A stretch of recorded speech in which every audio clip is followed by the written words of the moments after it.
नमस्कार सबैजनामा आज फेरि तपाईहरुमा आज उपस्थित भइसकेका छु एउटा नयाँ भिडियो लिएर र हामीले पब्लिक हेल्थ इन्जिनियरिङ पढिरहेका थियौँ र त्यसलाई कन्टिन्यू गर्नेछौँ र आज हाम्रो भिडियो एकदम सर्ट रहनेछ दुईटा टपिकको बारेमा जसमा धेरैजनालाई कन्फ्युजन हुन्छ स्यानिटरी रिलेटेड कोगुलेसन र फ्लकुलेसन भनेको के हो।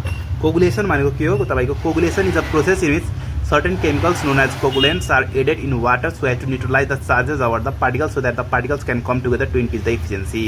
भन्छ एउटा पार्टिकल्सहरुमा त केही टाइपको चार्ज हुन्छ भने कोगुलेन्ट भनेको यस्तो पार्टिकल हो जुन त्यो पार्टिकलमा भएको चार्जलाई न्यूट्रलाइज गरिदिन्छ र जसले गर्दा त्यो पार्टिकलहरु सँगै आउन सक्छ जसले गर्दा इफिसिएन्सी बढोस् भनेर र एउटा certain minimum amount of energy is required for this process known as threshold energy. Certain minimum amount of energy चाहिन्छ जसलाई थ्रेशोल्ड एनर्जी भन्छ which is provided in the coagulation process by inducing rapid mixing in the water. कसरी गरिन्छ भने rapid mixing गरेर त्यसलाई induce गरिन्छ त्यस्तो प्रोसेसलाई हामी कोगुलेसन भन्छौँ।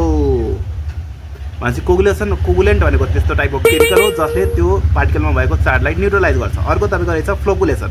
फ्लोकुलेसन भनेको कस्तो प्रोसेस फ्लोकुलेसन भनेको जुन न्यूट्रलाइज र सस्पेन्डेड पार्टिकल्स हुन्छ they are provided with sufficient contact time so as to combine together and grow in size and get finally removed in the sediment। कोगुलेसन भनेको त्यसको चार्जलाई न्यूट्रलाइज गरिदिन्छ।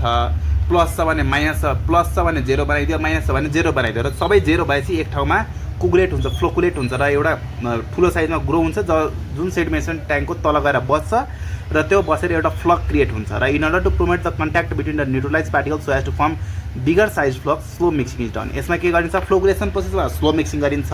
कोगुलेसन प्रोसेसमा के गरिन्छ तपाईको ऱ्यापिड मिक्सिङ गरिन्छ।